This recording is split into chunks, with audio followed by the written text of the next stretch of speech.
All right. Hello, everyone, and welcome to the Financial Literacy Workshop. We're super excited to have everyone today. My name is Hera Javaid, and I'm the Associate Director of Alumni Relations and Annual Giving. Tonight, we're going to be discussing the student loan repayment options and best budgeting options during COVID-19. This event is made possible through a collaboration of My Money Workshop, Alumni Relations and Annual Giving, and the Career Center of Professional Development. Give me one moment just so we have that down. And in addition, if anyone does have additional muting options, we do recommend that we have that muting option available for you guys. So tonight's workshop will be recorded and attendees will have access to the recording afterwards. And in addition, we'll be having a Q&A after the presentation. So please hold your questions till then or post them in the chat box and we'll address them. Tonight, we're going to have a number of presenters, and I'd just like to briefly introduce them. We're going to have Roseanne Santos, who's going to be part of our Director of Alumni Engagement. We have Scott Ahrens, our Student Protection Program Administrator at the New York State Department of Financial Services. We have Matthew Wank as well, who's a My Money Workshop instructor. And we have a number of presenters here to make this workshop be a great success. So I'm going to go off and just hand it off to the presenters for a quick introduction. All right, thanks, Hera. Welcome everyone to My Money, My Finances. Today's seminar is going to focus on two main parts. The first is knowing your rights and staying on track with your student loans. And the second part is how to build a plan that ensures your financial wellness. Okay, so as Hera mentioned, my name is Matthew Wank. I've been an investment banker for about 25 years. I've been with My Money Workshop for a little over 6 months, and I'm actually in a job change myself. So a lot of the techniques that we're going to talk about today, I've actually been using on a personal basis. All right, Matt, can you hear me? I can. A lot of people are saying that they can't hear anything in the chat. So just wanted to check in a little bit. Can everyone hear us? Yes, I can hear. Okay. Hi, my name is Betsy. What I realized is that we have to click on use audio from the computer and actually read and look at the option where it says phone or computer. So Okay. we have to select on the right hand side where it says computer. Okay, we're good. Okay, thank you, Betsy. Thanks, All Betsy. right, sorry, Matt, go ahead. No worries. Awesome. Okay, so now I'm going to have Eric and Scott briefly introduce themselves as well. Sure. So I'm Eric Prochnow. I've been in investment banking and private equity for about 10 years now. I'm happy to talk to you all today and looking forward to connecting.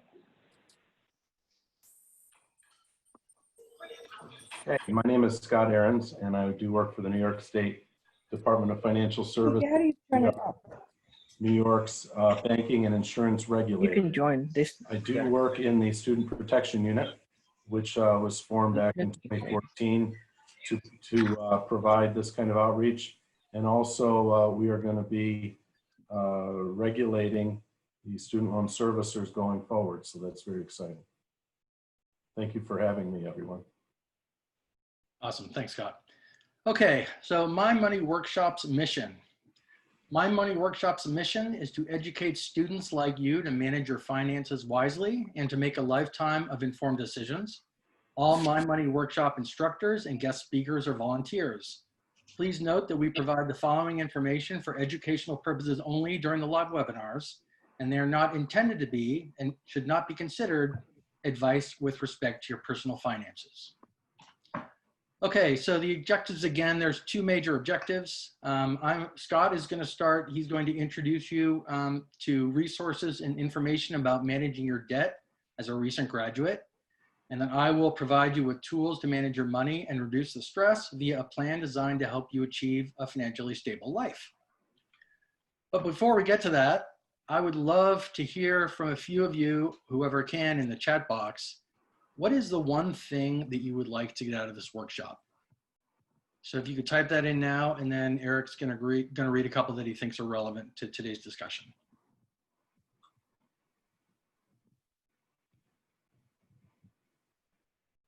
So we have so far, paying off student loans, financial stability, learning how to budget, managing credit score, more student loans, savings, and you can keep keep typing in things throughout the presentation, and we'll do our best to address them either during the presentation or after during the questions part of it. Awesome. Thanks, Eric. Okay. That's great. So what I'm going to do next is introduce Scott, who is going to speak with you about student loans. Okay, thank you very much. Very happy to be here. So let's jump right into it, so we have enough time to go over everything and answer your questions as they come. So I do work for the Student Protection Unit. We did just pass last year in the 2019 New York State budget the ability to license and regulate student loan servicers, and that's good news for student loan borrowers in New York State, because we're going to be able to make sure that the student loan servicers are putting borrowers first and not their own profits. We have a 10-point Bill of Rights outlining all of the rights that you as New Yorkers have in regards to your student loans. You can go to our website. It's dfs.ny.gov, and you can see a complete listing there. So I don't want to go through that right now. I'd really like to jump right into the meat of this. So as I said in my intro, Governor Cuomo formed the Student Protection Unit back in 2014 because student loan debt in the last 10 years has more than doubled. At this point, it's about $1.6 trillion in student loan debt. It's the second largest consumer debt, right behind mortgages. So more people owe student loans than car loans, credit cards, lines of credit, any other kind of consumer debt other than mortgages. So it has really skyrocketed. And so we're here to help folks, provide unbiased information, and provide education. And then one of the most important things we do is we accept complaints. You can either do that right through our website. We have a portal there where you can file complaints or send them in through email or mail. And we investigate every complaint. It comes to our office, and we make sure that the players are abiding by the rules and the laws and regulations. And if not, we have the ability at this point to ensure that they will. So it's, again, very good news for New Yorkers. So all of you are going to be graduating from college. I don't know if it's this year or next year or the year after, but at some point, your student loans will come out of in-school deferment, and you will start to have to make payments. And so I want to go through all the payment plans that are available to you, and we can talk about that. And the most important thing I want you to know is that you are in control of whatever payment plan you're on. And you can change your payment plan at any time, depending on your circumstances and what's going on in your life. You have the ability to change that. So first, I'd like to discuss federal student loans, and those are the loans that you receive from the Department of Education. They're called direct loans. You receive those loans as a result of filling out the FAFSA, and they would come right through your financial aid department at the school. And so you have a 6-month grace period after graduation or when you leave school or fall below half-time. So if you're graduating this May, November is when your student loans are going to start in repayment. You will hear from your student loan servicer prior to that. They should contact you right after graduation, sometime during the summer. If not already, you know who they are. And so they are going to contact you, and they're going to talk to you about your payment plans that are available. If any of you have any Perkins loans, those were loans, and I don't know if John Jay was in the Perkins loan program. if they were, the program ended about 3 years ago. So there may be some folks that are finishing up that do have some Perkins loans. Those are loans directly from the school and probably have a different loan servicer. More than likely it's ECSI. And so those would not be included in this program here. So the standard plan for any student loan repayment is a monthly payment that will retire your total debt in 10 years or less, depending on the balance. If the balance is low, it could be less because there is a minimum payment of $50.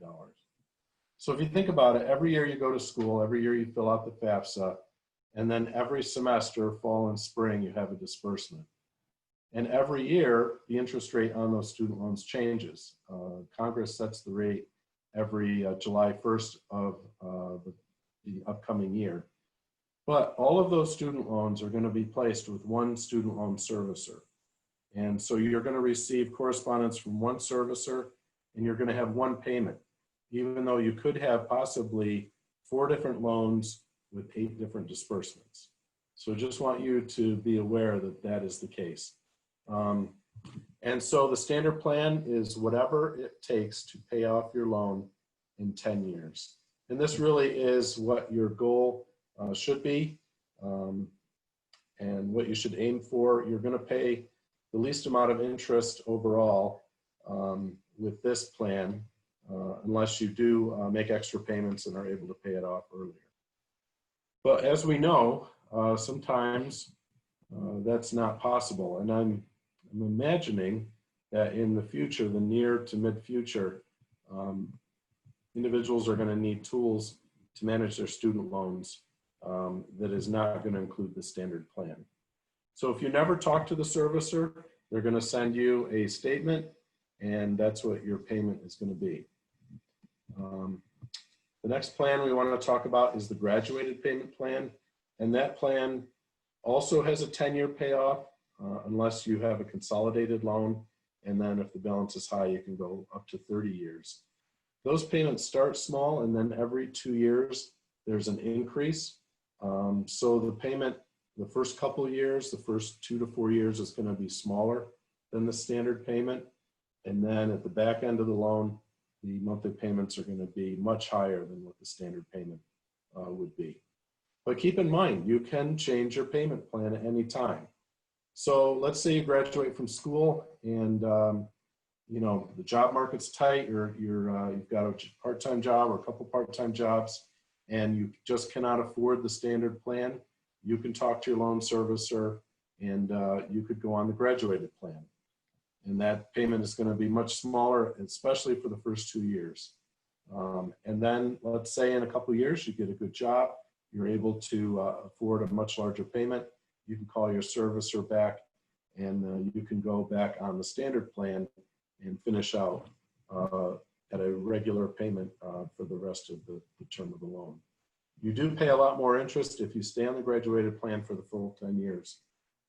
Obviously, because with every loan, the beginning of the loan is mostly interest, and the end of the loan is mostly principal. And if you're not paying down the principal at the beginning of the loan, that means that you've got to really make that up towards the end of the loan. The third one I want to talk about is the extended payment plan. And those are for folks who have an aggregate balance of at least $30,000.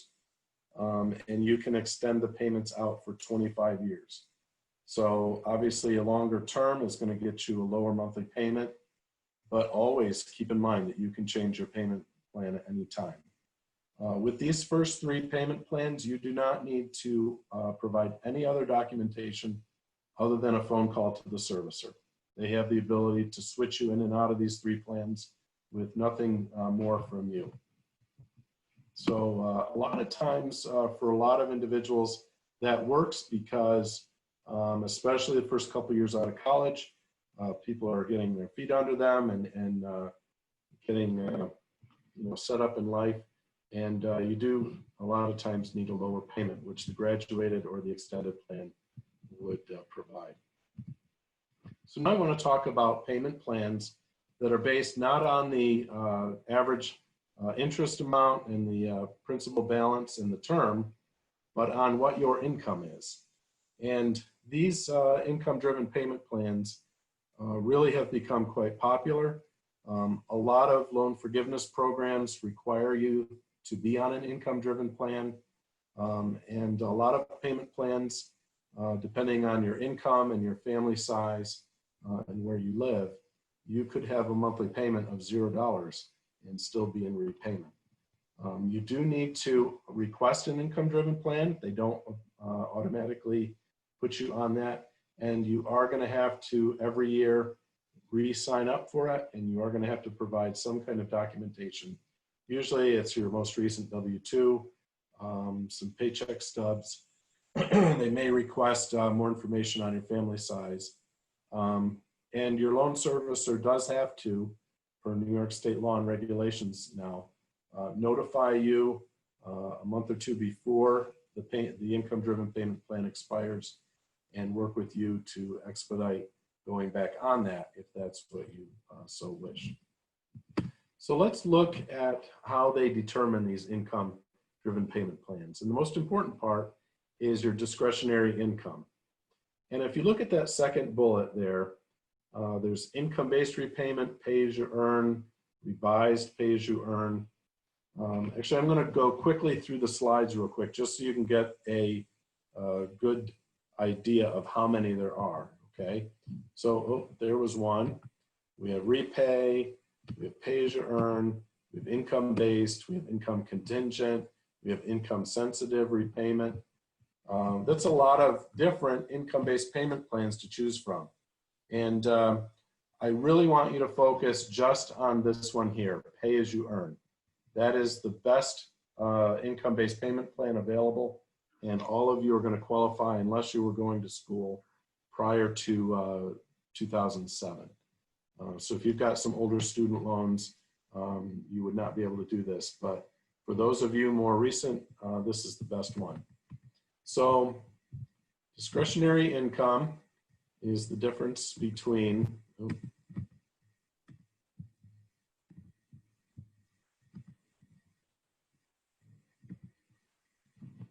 your adjusted gross income and 150% of the poverty guideline for your family size and where you live. And you can find the poverty guidelines on the Department of Health and Human Services website. The website is right at the bottom there. And so they just take 150% of that number. They subtract out your adjusted gross income. And for the pay-as-you-earn, it's going to be 10% of that. So let's just use some numbers real quick, just so you have an idea. Let's say for your family size and location, the federal poverty guideline is $40,000. So 150% of that would be $60,000. Let's say you're in your job, you earn $70,000.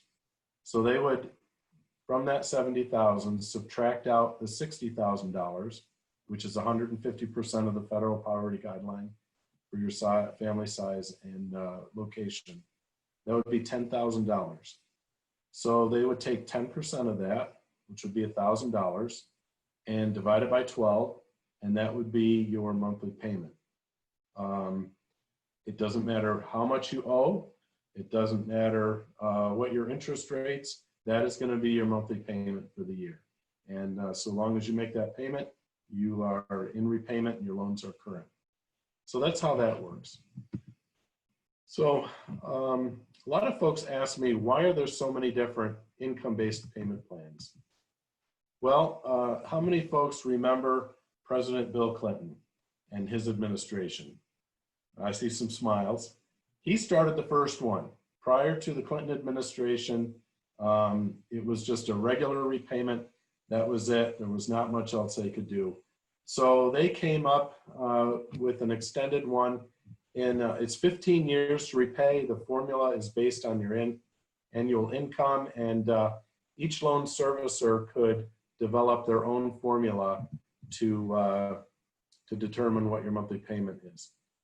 That's not that great, is it? But it's better than what was there.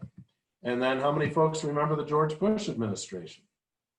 I don't see any smiles there. But he came up with income contingent repayment and income-based repayment. So see, they're a little bit better. Your payments between 10 and 15% of discretionary income. It's never more than the standard payment plan. And then the last one was during the Obama administration, and those are the most beneficial to borrowers. It's 10% of your discretionary income. And then they had this for about a year and a half. And folks were saying, hey, how about people who have some older student loans? What about them? So they came out with the revised pay-as-you-earn. Any student loan qualifies. The main difference between the revised and the regular pay-as-you-earn is the revised, your payment can float higher than the standard 10-year plan, whereas the pay-as-you-earn, it's capped at the 10-year payment plan. So I know we've whipped through this. The best advice I can give you is just know that not only can you change your payment plan at any time, but they have payment plans available that are based on your income and your family size and where you live. And if you talk to your student loan servicer, just keep pay as you earn stuck in the back of your thoughts because that is the most beneficial. All right, so let's move forward a little bit. We talked about Perkins loans. I'm not going to spend a lot of time there. I do want to talk a little bit about a great New York State program called Get on Your Feet. And this is a, you know, New Yorkers really like college graduates, and we want to make sure that they are taken care of. New York will make your student loan payments for the first 2 years out of college, so long as you graduate from a New York State high school, you graduate from a New York State college, it could be public or private, doesn't matter, and you go on an income-based payment plan. And then for 2 years, New York State will make your student loan payments. You do have 2 years after graduation to sign up for this. It's called Get on Your Feet. It's administered by New York State Higher Education, the same folks that administer TAP and the Excelsior Scholarship. So they're great folks over there and be able to help you out. You do have to earn less than $50,000. I would encourage you, if you don't get the job that you want right out of college, you do have 2 years to wait to sign up for this. Wait till you get a good job that's pretty close to that 50,000, because remember, your payment is going to be based on your income, and the higher your income, the higher your payment, the more benefit you will see from this program. All right, and then we're at about 6:30 now. Let me go another couple minutes here. There are some serious consequences if you don't make your student loan payments. And we've talked about the different payment plans. So I hope that everybody is aware of them. And the most important thing you can do is be proactive. If you're unable to make a payment, talk to your loan servicer. If your loan servicer is calling you or emailing you, respond to it. If there's something that they need to talk to you about. But if you do miss a payment, your loan would be considered delinquent. That's 1 day past the due date. The good news is that servicers don't note any delinquencies for at least 90 days, 3 months. So that's good on your credit report. And they are going to be contacting you and trying to resolve this. And there are a lot of tools in their belt to help you through whatever difficulty you're going through. So it's important for you to have a conversation with them. If, you know, heaven forbid, you go 270 days past due, 9 months, your loan will default. And a bunch of serious things happen once a loan defaults, not least of which is you lose eligibility for any kind of income-based payment plan, deferments, forbearances, any additional financial aid if you want to go back to school. They can offset your tax return. They can garnish your wages without taking you to court. Your loan is going to be assigned to a collection agency. That sounds pretty bad, but there are options available even for folks who have defaulted student loans. If you find yourself in a situation or know somebody who is finding that their wages are being garnished, because of a defaulted student loan, you can request from the loan servicer an administrative wage garnishment hearing. Request that in writing, and that's a good option to stop garnishment and get you back into repayment. I do want to spend a little time with deferments and forbearances because right now, believe it or not, all federal student loans are in a administrative forbearance due to the CARES Act. All federal student loans that are in repayment are put on hold in forbearance for 6 months. They won't come out of forbearance until the end of September. That's good news for folks who were in repayment. Now, if you're in school at least half-time, your loans were already in school deferment, so that CARES Act forbearance is not qualifying, obviously because you weren't making payments anyhow. But there are about 16 different deferments that are available for borrowers, depending on what's going on in their life. Economic hardship, medical, unemployment, military service. There are a bunch of deferments available. And they're all 36 months. And the difference between a deferment and a forbearance is in deferments, if you have subsidized loans, there's no interest charged to those loans while they're in deferment. So that's good news. For unsubsidized loans, the interest does accrue. And after the loan comes out of deferment, any interest that it did accrue during the deferment is capitalized onto the loan. You do have the option to pay the interest while the loan is in deferment, just so that interest isn't tacked onto the principal balance at the end of the deferment. They're not automatic. You do have to ask for a deferment. The loan servicer may request some verifying information to determine which deferment is best for you. Forbearance is very much like a deferment. There's only 12 months though, and there's interest accruing on all loan types. Except in this time, the CARES Act provided for the coronavirus relief.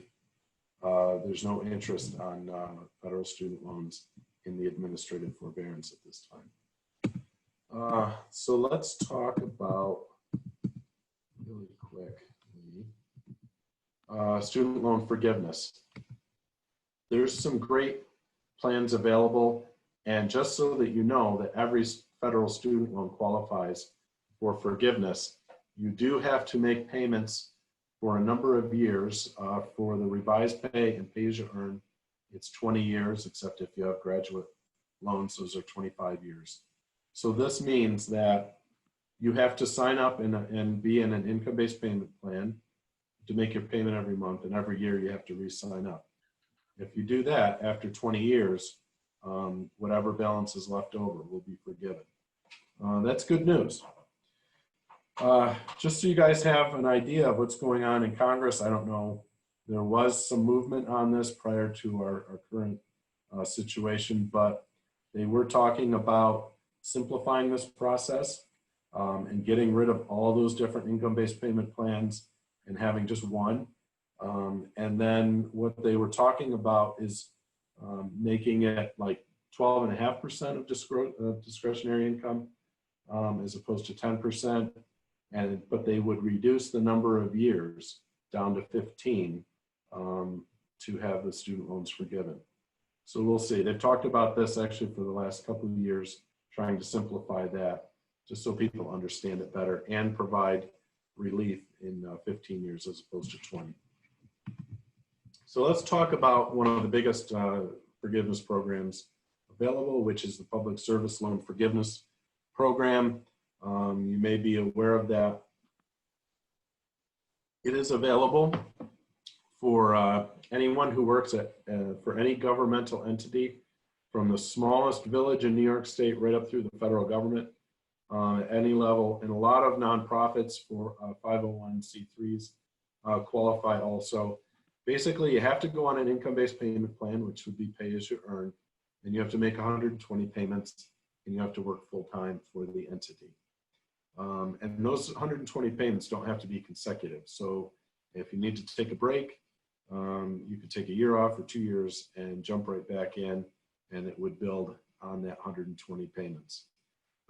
At the end of the 120 payments, any balance that's left over would be forgiven. And so that's really a very popular loan forgiveness program. Another one is teacher loan forgiveness, and this is for folks who work in Title I schools, and at least for 5 consecutive years. So it's half of the public service loan forgiveness. And it won't forgive all of it, but it could forgive up to as much as $17,500 of your student loans, your federal student loans. And then there are some discharges available. So let's say things happen in the future and you find yourself totally and permanently disabled. You would fill out the paperwork and send that into your servicer, and your doctor would have to certify that you're totally and permanently disabled. And then you could have the loan discharged, would not have to pay it back any longer. You've heard that student loans are not discharged in bankruptcy. That's not necessarily the case. It's very difficult to have federal student loans discharged, only because they do have such good repayment plans available and able to work, but private student loans, not necessarily the case. You can have a loan discharged due to false certification, identity theft, dishonest school, which obviously we're not talking about that here, but so there are those options available. And then private student loans, don't know if any of you have those, but they don't offer the same deferments and forbearances, the same forgiveness programs, although I have seen a big change in the last 5-6 years of the private student loan lenders being much more flexible, much more willing to work with borrowers who are experiencing some hardship. So it's important for you to talk to your servicer if that is the case. All right. I think that's it. I would love to answer some questions if anybody has any. Yep. So we have a number of questions in the chat box, and Okay. I'll give the questions that specifically relate to student loans to Scott, and then everyone else's questions we'll answer at the end of Matthew's presentation. So the first question for you, Scott, is what's the current interest rate on typical federal student loans right now? Right now it's about 4.5%. And then if you have private loans in addition to federal loans, do income-driven payments factor both of those together? With the income-based payment plans, they do not look at your expenses. So they're only looking at your adjusted gross income, your family size, and where you live. So they're not going to take that into account, unfortunately. Yeah. And then what happens if you're starting graduate school, but you're unable to pay for your undergraduate loans? Do the loans freeze as you go into your graduate school program, or does it just keep accruing? Well, if you go right from undergrad into graduate school, as long as you're going to graduate school at least half-time or greater, your loans would be put into deferment, in-school deferment. Just like when you're in undergrad and you're continuing each semester, your loans are in deferment. The same is true for graduate, right up through your doctorate.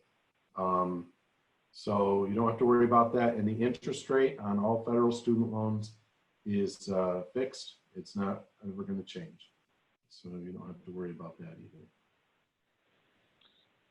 Is loan forgiveness retroactive? Well, it does forgive loans that you previously took out. I'm not sure is the loan forgiveness retroactive? Maybe if they could explain a little bit more. And then the Excelsior Scholarship question. Yes, you would apply for the Excelsior Scholarship now or next year, starting the fall of 2020. And then can you speak a little about Graduate Plus loans? Yep, Graduate Plus loans are available. So Plus loans are loans that are available to parents. That's the bulk of the Plus loans for undergrad. Students whose parents are not eligible for Plus loans can also borrow Plus loans. But then on the graduate level, Plus loans are available for students, and there's really no limit. I would caution graduates in their use of Graduate Plus loans because there is no limit, like with the unsubsidized loans, there is a limit on those. And when you read about folks, you know, in the news or in the paper who have $100,000 or $150,000 in student loan debt, it more than likely is folks who've gone on for their graduate school or master's or higher, and they've tapped into the Graduate Plus loans, which you can borrow as much as you want. Now the interest rate is usually pretty high. It's about 7% now. Yeah, so there is a limit for the undergrad and the graduate subsidized loans, but then if you max those out, you can also borrow the Plus loans, but just be very cautious about that. Number one, it's a higher interest rate. Number two, it can really, you know, it can really add up fast, especially if you borrow for living expenses. And just a bit more clarity on the loan forgiveness. So one individual has 11 years of nonprofit experience. So does that 11 years of experience count towards the loan forgiveness? It does, but every other qualifier would have to apply also. So in those 11 years, you'd have to be employed full-time at the nonprofit. You'd have to verify that the nonprofit is a qualifying employer. There's an employment verification form that you can ask them to fill out and send into your loan servicer. And then the most important part is in those 11 years, you would have had to have been on an income-based payment plan also. But yes, if you meet all those qualifiers and have not yet applied for the loan forgiveness, it can be retroactive. But you do have to meet every qualifier in order for that to count. Are there any other options for graduate school loans?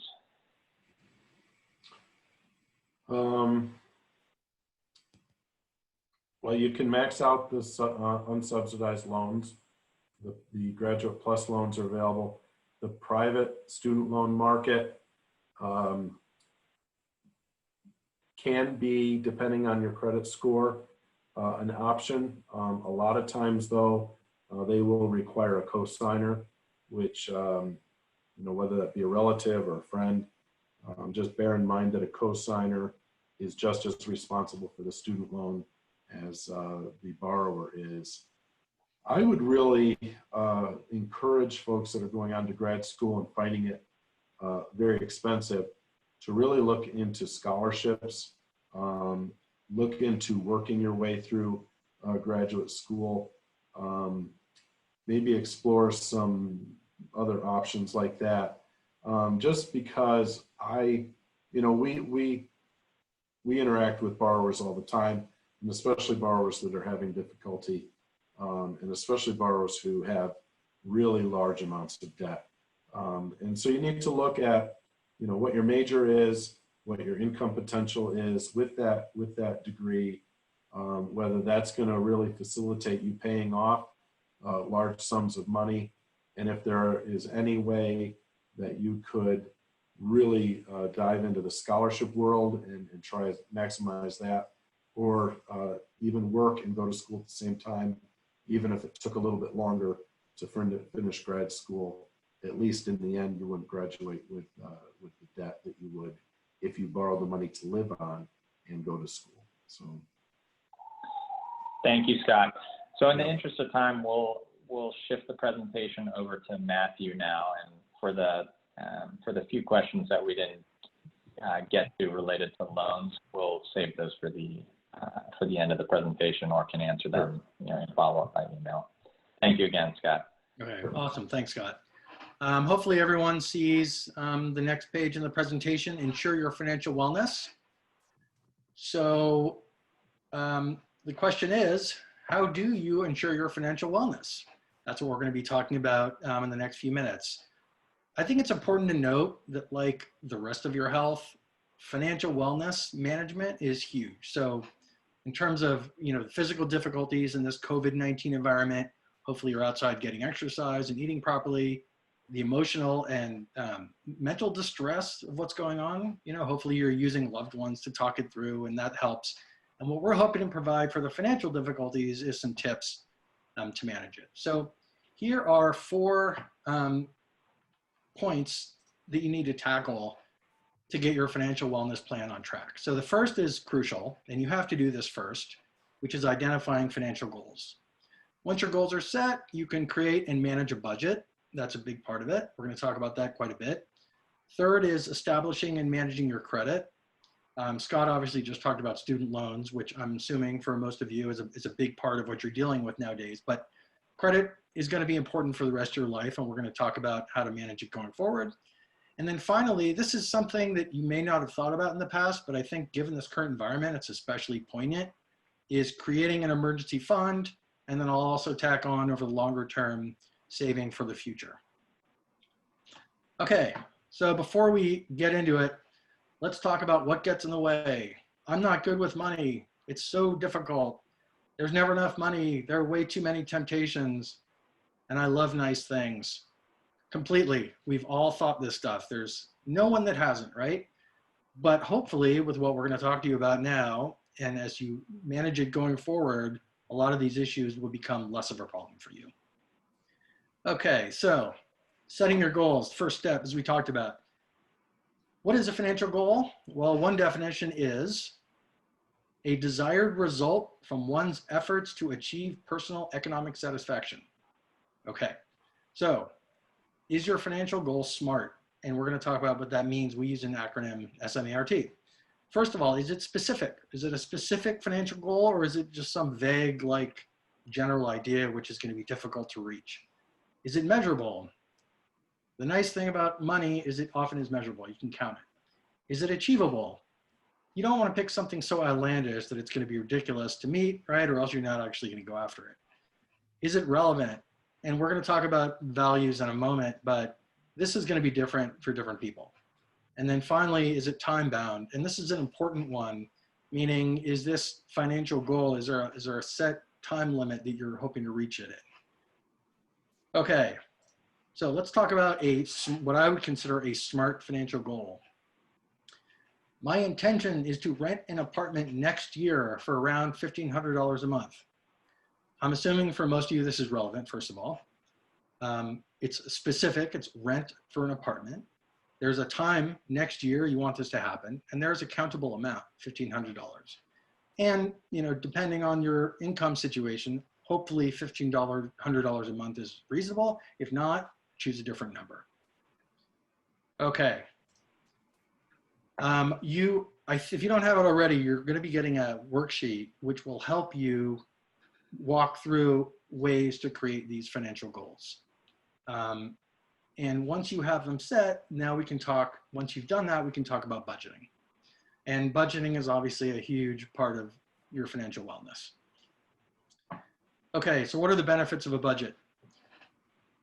It helps you be aware of your spending, and therefore it can help you identify where your money's going and how much is going there. And therefore it's going to help you stay on track to meet your financial goals that you've just laid out. And it's going to help you, which we're going to show you in a minute, categorize your expenses. And once you do that, you're going to effectively have put on paper a commitment that you have to hold for yourself. And then finally, it's going to help you hopefully build this savings or emergency fund that we talked about, but also invest for the future. And before we flip, there's one thing I want to mention too, is that another benefit, which we didn't put on this page, is I think financial difficulties are one of the biggest causes of stress for most people, right? Having a budget, and I've found this for myself, having a budget on paper, and you can see the numbers, it's incredibly helpful for your emotional welfare. So for example, if there's a budget in place and you make a spend that's part of that budget, you feel okay about it. It's not that stressful of an item, right? Because it's part of your plan. And if you're about to make a purchase that's not as part of your budget, hopefully having it on paper, the fact that it's not on that budget will stop you from doing it. So the benefits of a budget are financial, but also hopefully mental and emotional. Okay, so creating a budget checklist. There's a basic formula here that this is how I think about it. You want to make sure that your income is greater than your regular expenses, and then hopefully you have some left over to create an emergency fund, and then hopefully at some point you have enough left over to start save for the future, right? You're not going to be able to create this budget or this plan unless you understand what all those expenses are, for example. Income is one thing. So income is, you know, job, if you have scholarship money or a grant, or some sort of side gig where you're getting money in from some side affair. Okay, that's the income side of the balance sheet. In terms of expenses, there's a couple different kinds. There's fixed expenses and variable expenses. The fixed expenses are going to change regardless of how much you use them. So like an apartment, you're going to pay the same amount every month regardless of how much you're there. Cell phone bill, things like that. Variable expenses will change as you use them more or less. So if you don't go to a restaurant, for example, you're going to have much lower restaurant bills. And you know, purchases, merchandise, food and snacks, etc. Those will vary depending on how much you use them. So these are important differentiations when we're going to talk about the potential need to cut expenses. You'll understand which ones are fixed and which ones are variable. And then you're going to want to set a spending target for each of the categories. We're going to talk about categories in a moment. Set a savings goal, which hopefully includes emergency fund, monitor spending. And again, you're hoping that your spending does not exceed income. Okay, so the next slide, tips on tracking your expenses. So this is key. So you're not going to know what your expenses are unless you actually track them. I mean, unless you happen to have them in your head, which I doubt, I don't think many people do, and exactly how much, you're going to have to track them. The key is to create a system. And I would recommend recording them on the day they occur. And we're going to show you a sample worksheet in a second. If you can't do that, keep receipts. That's very helpful. There's some online apps that are really good. I use something called Quicken, which may be a little bit too tax driven, but it doesn't really matter. The bottom line is you need to use something that you're going to do on a regular basis, consistently. It's easy to use, and you're going to be able to look at it and refer to it whenever you want. There's no reason to do some really cool spreadsheet or something if you can't access it on a regular basis. So these are the basics of tracking your expenses. All right, so the next page shows a sample weekly expense tracking chart. Notice on the left here, there's a bunch of categories, including student loans, right? Student loan payments, as Scott just mentioned, are a crucial expense, let's call it. So the goal here is on every day in each category, you're gonna write down how much you spent. And then at the bottom right-hand corner, there's a total. You can add it up every week. And you're gonna start figuring out, is the amount I'm bringing in, does it at least cover these expenses, right? So this is the kind of thing you're gonna need to do. On the next page, there's another sample worksheet. I think you're gonna be getting this if you don't already have it as a handout, but you will at some point. So the key here is to take those categories that are relevant to you and start filling it out, and then start tracking it on a regular basis. I would actually recommend the first thing you do is take a guess. Before you start tracking, just take a stab at how much you're spending and on what.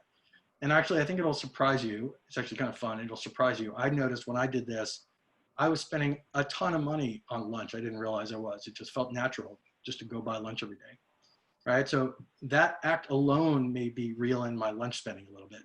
And then there are certain things that I thought I was spending a ton of money on that I really wasn't, right? So that helps you also just manage the emotional stress of those spends. So set this up, put in the relevant categories, make a guess, and then start tracking on a daily basis. And then again, you're gonna see, is my monthly income greater than at least my expenses? Okay, so the next page, there's one thing in terms of expenses, right? There's needs and wants. And I think some people forget the difference here. People say things like, I need that jacket. I need to go buy that jacket. In reality, that's probably not the kind of need we're talking about. We're talking about needs that basically most people need to survive. Rent, utilities, insurance, transportation, which can include gas, and includes medical, and then savings we put as part of the needs. Wants are not necessary, right? Wants are things we want to do to enjoy ourselves, but in a pinch, these are things you could probably get rid of. So travel, the nicest phone out there, Netflix, right? Things like that. So you need to keep these in mind, and we're going to talk about this in a second. When you manage your expenses, one way is to understand the needs and the wants, and maybe axe the wants that aren't necessary. Okay, so how do values affect your budget? This really goes back to the financial goals discussion. Really what you should be doing is your financial goals should align with your values. And your values also manage or determine how you live your life. And those things should all kind of come together. You know, on the, I don't know if we can keep going, Eric, on the right there, there's some examples of values that we've listed: family, education, achievement, travel, charity, I'll throw in there, right? So, you know, for example, I am not a material, I'm not a car guy, for example. I don't really care about a nice car. My kids make fun of me for it. I drive a dump. I do care though about social events. So I go out to dinner a lot.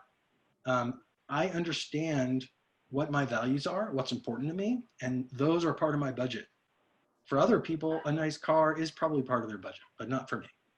So again, make sure everything's aligned. Make sure your values, your financial goals, and therefore the budget that you're managing are all synced up. Okay, so how do you stay on budget when money's low? We're going to talk about that in a second. There's, you know, a few, unless you can increase your income, there's a couple of major techniques. One is to eliminate certain expenses, at least for the time being. In this difficult time, I mean, a lot of people are out of work, jobs are furloughed, pay is down, right? So one technique is to eliminate some expenses. You can do that. Take the budget that you have in place and that you're managing your life around, list them in order of importance, and the wants at the bottom, you can maybe get rid of those for the time being. And then we're going to talk in a little bit too about those expenses you do need to have, how to maybe reduce those. Okay, so next page, managing your budget. All right, so you've created your budget. Now you got to stick with it. It's, you know, it's obviously keep track of those expenses, be consistent. It'll help you be aware of the decisions you make. You're in control, just like with your student loans, Scott mentioned, you're in control of how you spend your money. Consider using cash when you can. I say this because when I spend some cash on something, it hurts. It just feels more painful. You're actually handing an accountable amount of money over to somebody. As opposed to using a credit card, sometimes it just emotionally feels freer, or you're not worried about the payment for a while. So I would recommend using cash. On the other hand, right now with COVID-19, it's a little bit tricky because in some ways credit cards are safer, but something to consider. Also, negotiate your bills. This actually just helped me. Since I'm not working, I actually called a company that I've been using for years, and I said, look, I'm not working. I don't think I can pay for this year. And they, without much argument, whacked the fee down, right? So don't ignore this. If there are certain bills that you want, don't necessarily need, try to reduce the fee, give them a call. Especially in this environment with COVID-19, a lot of companies will be dying for customer loyalty once it's all said and done, right? So I would not ignore this. And the power's in your hands thanks to technology. We talked about some of those apps, and you know, Google and everything else. There's great ways to research some of these techniques. And then, of course, don't spend more than what you have. Okay, so stay on track. Tips on managing your spending. So this is spending that you have to make. Here are some tips on how to reduce some of it. The first, in terms of in-person and online groceries. Okay, so buy store brands. they often taste the same or feel the same, and they're so much less expensive. I forget what the Whole Foods one is called, but we buy that, and it's just as good as anything else. Also, when you actually go into a store, I didn't realize this, but when you look eye level, often those products are more expensive than what's down on the lower shelves, even for very similar items. That's how they get you. So now you know. So look down below. There's store circulars that often have coupons. That's very helpful. Pay attention to the unit price. Doesn't necessarily, just because it's a lower unit price doesn't mean it's cheaper. Clothing store memberships offer discounts, but like credit cards, which we're going to talk about in a second, you really have to pay them off, or else they can get you. Be aware of shipping costs. So this is important now, especially with online delivery, both groceries and food. Understand that there's often a delivery charge. For those companies where there's a fixed charge, just manage the process better by making bigger orders, so you only pay once, things like that. And then finally, do your homework. Verify prices from store to store. We have time these days, right? So you have a little bit more time to be selective. Okay, next, similar, restaurants and online delivery. Again, delivery fees, understand them. I don't want to, so there's a balance here between restaurants are absolutely more expensive than if you buy food and cook. On the other hand, I also understand the balance. We're trying to support local businesses, right? So, but you just have to understand that balance and make sure it's part of your budget and make sure you're watching it and managing it properly. A lot of these restaurants, especially now, have really good family meals, prefix menus, and then restaurant weeks and Eventbrite, things like that can be really helpful. Okay, next is online shopping. So this is a tricky one. So here we list a couple of techniques, A, to help you hopefully reduce temptation and cost, but B, there's cybersecurity issues these days, right? And scams. So manage your subscriptions, be careful of what you're spending. It's a real, just like going to a store and buying something, it's the same thing. Just maybe be more cognizant of it. Head to directly to a retailer's website. I do this for travel all the time. I'll go onto Orbitz or something, look up a flight, and then I'll go to the direct airline. Often it's cheaper, believe it or not. I don't know why. But again, we have a little more time, so we can be more selective. Don't fall for card scams. Don't provide too much information unless you have to.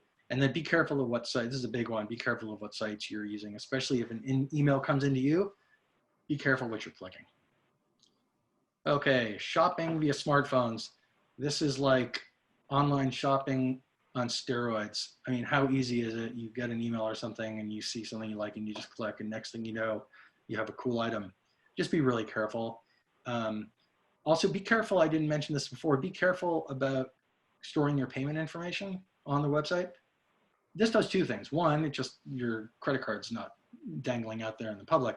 But two, it just makes it a little bit harder to buy something, right? So maybe if you have to go that one step further, maybe that stops you from actually making that purchase. Okay, so we talked about budgeting, we talked about expenses, we talked about how to reduce some of those expenses. Next part is credit. And I know this is a big one. This ties in a lot to what Scott just talked about. Credit's going to be important for your entire life. So now it might be student loans, but you're going to need it forever, right? So if you want to buy a house, you're going to need it. If you want to rent an apartment, if you want to buy a car, either using a loan or a lease, it's going to be important. So you need to understand now and forever how to manage it. And a big part of that, which I'm sure you're aware of, is managing your what's called credit score. So credit score is an interesting thing. I think the major one out there is called a FICO score. I think that's what most people use. I think it's FICO 8 now. I don't think they'll show you exactly what they're looking for, but my understanding is the first key to managing your credit score is having a long payment history where you're actually paying your debt, right? So they see that over a long period of time, you're good for it and you're paying on time. I think that's 30 to 35% of what they calculate your FICO score to be. Oddly, they want you to have debt out there now so they can see your activity. They don't want you to have too much, and they don't want you to be using too much of what you have available. I think the number I've heard is 30%. So if you have a credit limit of $10,000, they only want to see you're spending, or that you've borrowed 3,000 of that 10,000. They want to see the length of your history, as I mentioned. They care about recent activity. And then I think they do care about credit mix. So I don't know if it's all credit cards, for example, that may be worse than if you have a variety of credits. So let's move on to what I consider the nastiest credit. Unfortunately, the easiest to get, which is credit cards. So a credit card is basically a loan that a bank or a credit card company makes to you for 30 days. And then they want their money back. If you don't pay it back, there's, just like with the student loans, like Scott talked about, immediate consequences to your credit score. That's why it's so concerning when people rack up credit card debt.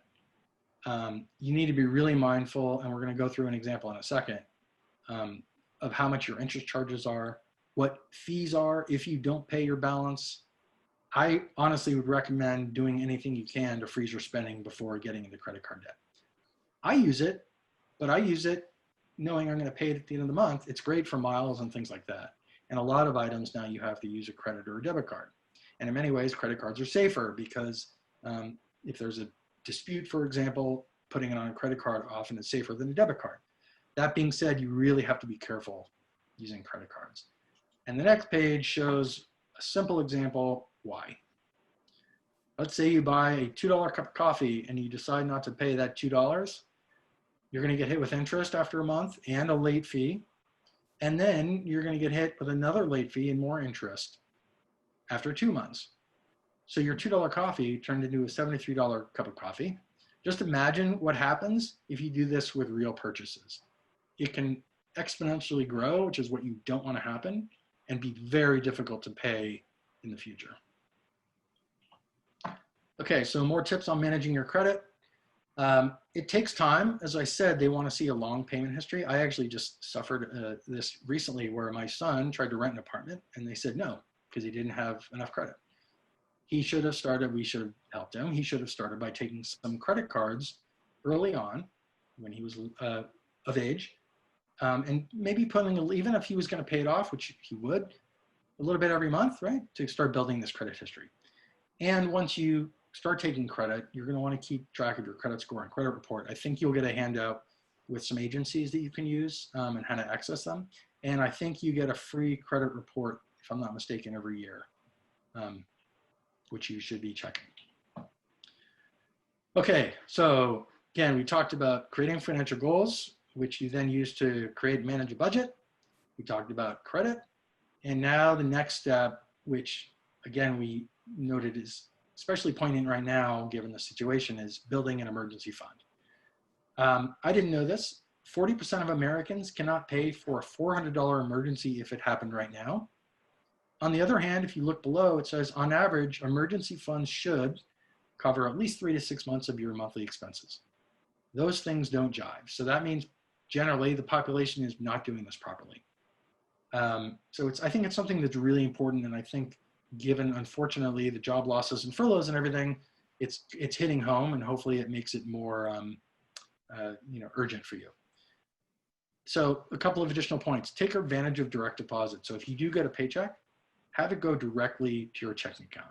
I like this for so many reasons. First of all, you don't need to deal with a check.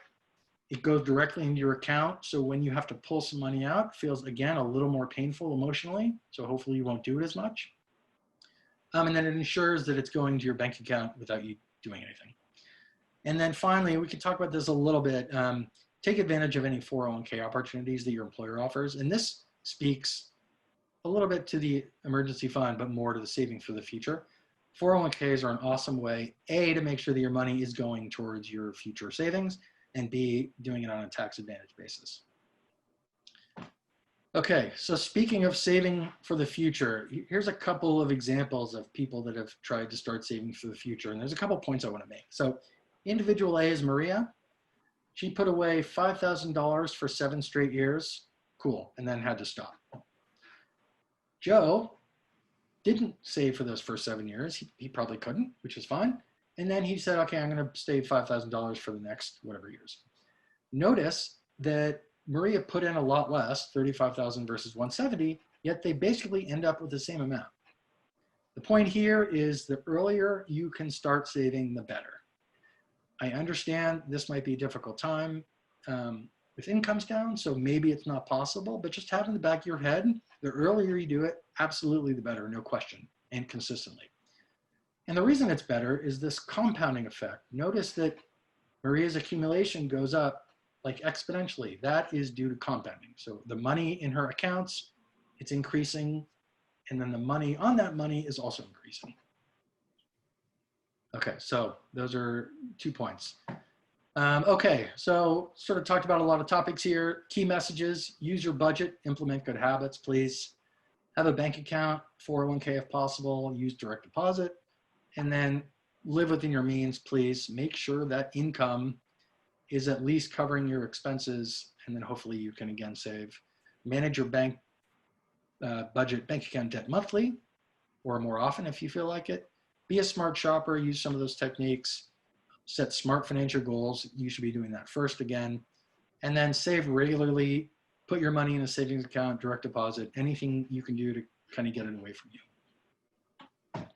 Okay, so additional support. We hopefully we answered a lot of your budgeting questions. There are some topics we didn't get into in terms of money management, stocks, financial advisors. We didn't talk about how to increase, could be a whole course on job searching and how to increase income. But hopefully we answered a lot of your questions regarding budgeting. We have a website, mymoneyworkshop.org, and you can look at some other courses, including Saving for Emergencies, that are taped. We have some phone support, so you can sign up for a one-on-one session with one of our volunteers to ask any questions, any financial questions you have. And then finally, follow us please on social media, Facebook, LinkedIn, Twitter, Instagram. And I ask please that after this call, if you could complete the survey. I think it's very short. It's really helpful for 2 reasons. One, it gives the My Money Workshop a sense of what content's helpful and what's not. And then it also would help me individually in terms of presentation. Okay, so I believe that is the end of the what I had scripted. And then Hera, I don't know if you want to jump into questions. Yes, hi everyone. So I also wanted to add that in terms of that survey, we will be sending that out to everyone. So you'll be able to get that link in the follow-up survey and then be able to send those questions back. Sure, so in addition, we did have some questions that came in advance, and then we'll follow through with the chat as well. So once I'm done with these questions, I can throw it back to Eric and he can continue with the ones in the chat. One of the questions was how early can students start to invest, especially in the stock market? Okay, well, how early is as early as possible. If you look at that compounding example, the earlier you put your money in, the earlier it has to start earning money on itself. And the reality of the stock market is it's really the kind of thing that you want your money to be invested for a long period of time. So for example, there's studies that show over any, let's say 1 or 2 year period, you're not guaranteed, you're never guaranteed anything, by the way, but you're not, historically, the stock market hasn't always gone up for 1 or 2 years at a time. But if you look at any period in time and then look 20 years forward, there's a very good chance that your money will have gained in value, right? So the earlier you invest in the stock market, the better. However, you have to balance that with your financial goals and can you pay your expenses and do you have an emergency fund set up? And that emergency fund, I would not put in the stock market. Emergency fund is supposed to be something you could grab tomorrow if you needed to. And if you have your money in the stock market, the value could go up or down, so you don't want to risk it. So that should answer the question. Yeah, no, that's perfect. So we'll move on to the next one. And I think this is going to touch a lot of alums, perhaps. The question was, how does a first generation college or first generation alum start to build generational wealth?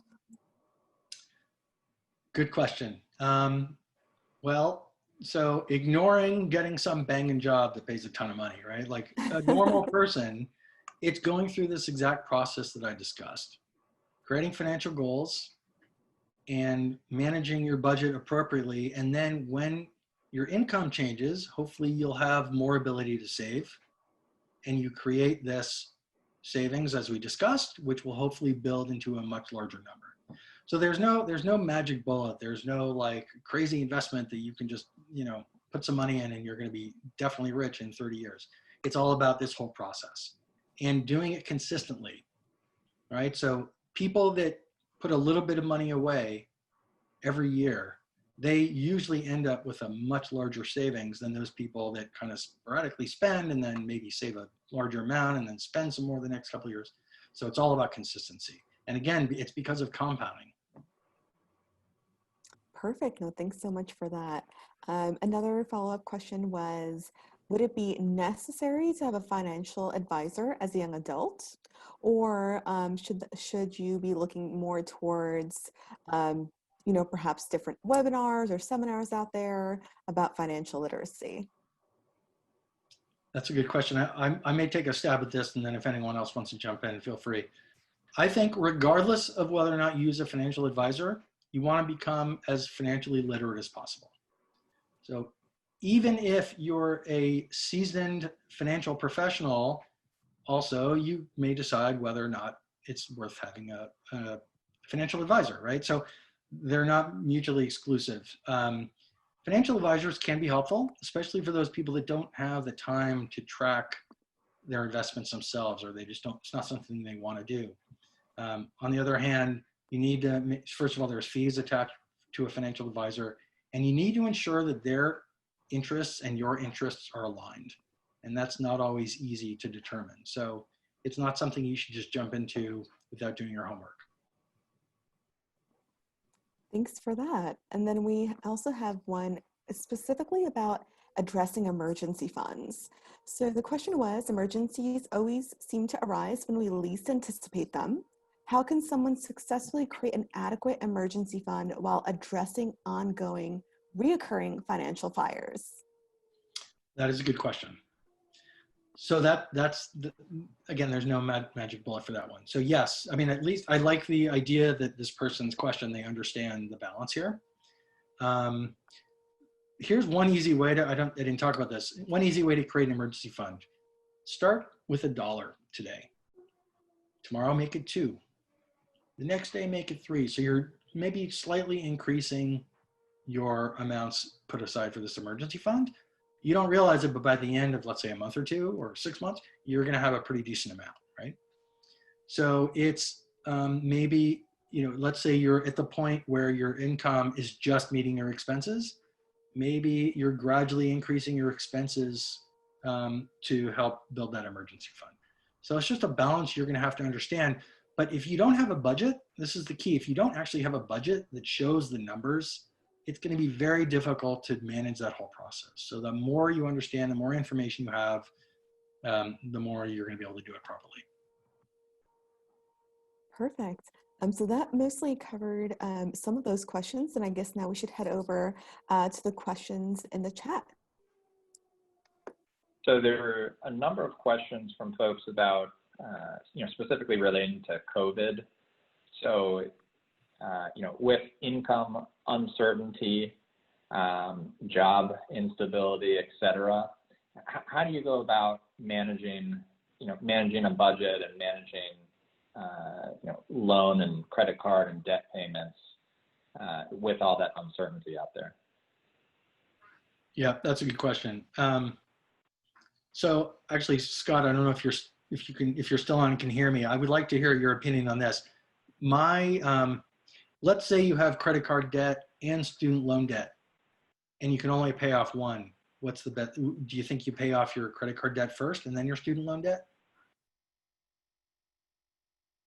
Well, if it's federal student loan debt, definitely go on an income-based payment plan and get that payment affordable, which could be as low as $0, because most credit cards don't offer the flexibility to do that. You can even use a deferment if necessary, but really the income-based payment plan is the one that you'd want to look into. and then focus on the credit cards. And credit cards have much higher interest rates than federal student loans, and generally with private student loans also. Yeah. Okay, I would agree. And then, unfortunately, I get the difficulty. It's if your income is not covering your expenses, you're just going to have to cut for the time being some expenses. But again, I'll go back to this. If you at least know what your expenses are, you can list them in order of importance and hopefully get rid of the ones that you can do without for a little while. So we also had a number of questions about different investment platforms. So specifically, mentioned ones such as Robinhood, Betterment, and Stash. Any thoughts around those newer apps or programs versus traditional financial institution for investing or saving? Yeah, those are great questions. I think I'm going to leave it though. The detail there is important to understand, and I appreciate the question. This may be something where if you want to set up a one-on-one call with one of the investment professionals, volunteers, that would be a great time, because there's a lot to it. There's tax advantages to these various, there's how you go about starting the investment. There's minimums, things like that. So I think it's a great question, but a little bit too much information needed in this setting. And I would just add, it's important to, same with the question around financial advisors, it's important to check out the different fees that are charged by each of the services. So, for instance, Betterment most likely has a different, fee percentage that they charge on your investments versus, using Robinhood or using, more traditional financial institutions. So, as Matthew said, there's a lot of details to go into it, but, definitely, take your time and be careful when, looking into those types of platforms. And let's see here. And then same, we also have some questions about, different tools or apps for more for budgeting and viewing your credit score. So ones mentioned were NerdWallet, Mint, Credit Karma, etc. Any general thoughts around using those types of tools to managing your spending? Yeah, I mean, I'm not familiar with all of them. I've heard of all of them. Absolutely. And there are some others. I believe there's going to be a handout coming that lists some of the other alternatives. But absolutely, in terms of managing your credit on a regular basis, use them all. Depends on how much information you feel like sharing with a third party.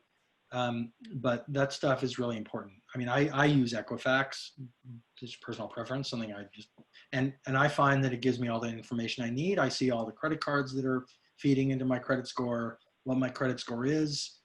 It's really helpful. And as I was going through this with my son about getting an apartment, it was actually something I needed. So very, very poignant.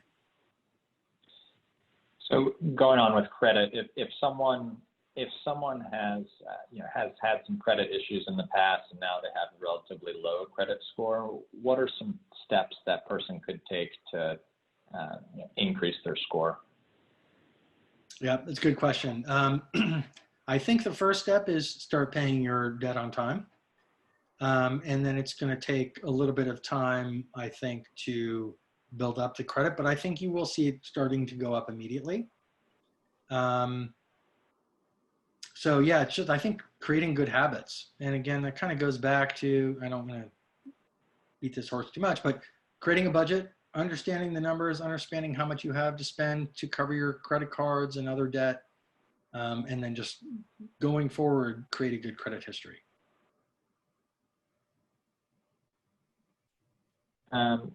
One other question is, let's see, so a number of participants here are, either seniors are about to graduate college and are considering job offers for the first jobs out of undergrad or graduate programs. How should someone think about taking a bird in the hand versus holding out longer for a higher paying job? Do you have some advice around navigating how to get adequately compensated? That's a good question. So yeah, that's the kind of the career job search discussion, that's a big question. I don't really have any specific advice. It depends on the career as well. So there are certain careers where it's sort of a known fact that you are going to earn less at the beginning, and then your earnings will increase exponentially over time, let's say. And there are certain careers where if you don't set yourself at a high bar immediately, then you're going to be a lower paying person for a fair amount of time. I think you just have to have a good sense for your career path and your job prospects and make the determination. You want longevity, you want consistency, sort of like putting away that $5,000 every year. You want something that's gonna pay on a regular basis for a long period of time. I know that. I don't know if anyone else has any comments on that, but.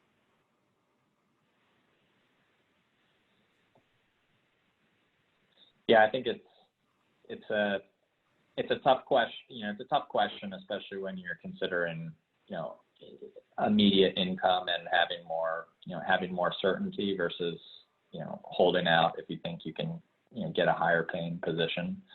So I think it's a great question, and it depends on the individual situation, but definitely something to spend a lot of time thinking about. Question about why are credit cards better than debit cards? Specifically talking about fraud, and I'll just go ahead and answer this one. So when you use a debit card, the money is taken, your money is taken from your account right away, and you don't have access to those funds until you get the issue resolved. Whereas if you use a credit card whereas if you have a credit card and there's an instance of fraud on your credit card, you can challenge that charge, and it's not taking money. It doesn't take money from your bank account. You can still use the money that's in your bank account while that dispute is going on.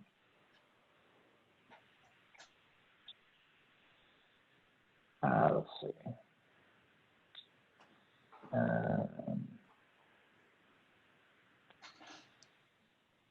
Questions about 401ks. So how do you think about when to start contributing to a 401k? Or how do you balance paying off debt versus starting to contribute to a 401k or saving in general? That's a great question. There's a pretty big answer to that, so I'll try to be succinct. The bottom line is, for many people, it really depends on your risk tolerance.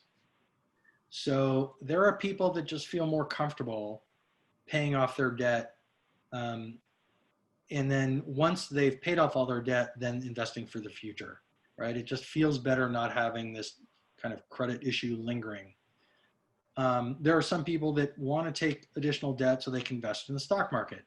It's a risky proposition. You have to ensure, I don't want to get too technical, but you have to ensure that the returns you make on that money, often on an after-tax basis, are going to at least cover the interest rate you're paying on your loan, right? So you have to make that determination. The more debt you take to finance stock purchases, for example, the riskier the proposition, because if the stock market goes down, it's much harder for you to then pay off that debt.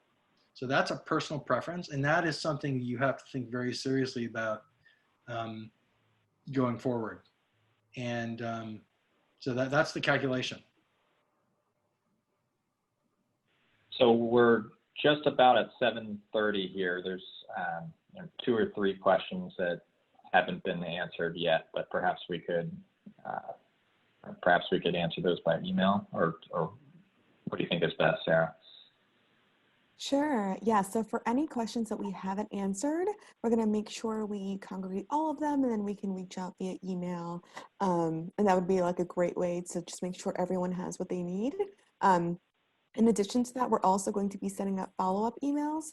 And so people have the resources we were discussing today, have access to the survey, and so many of the other things that we mentioned. So we want to make sure that's a very compactful email that we're going to be sending as a follow-up. So once again, I just want to say a big thank you to My Money Workshop for being here today. Thank you so much to all the presenters. Thank you to our alumni community, to our graduating seniors, to everyone who was able to make it out tonight. We truly appreciate it, and we hope we're gonna, keep on making that compelling programming and make sure that we increase everyone's financial literacy.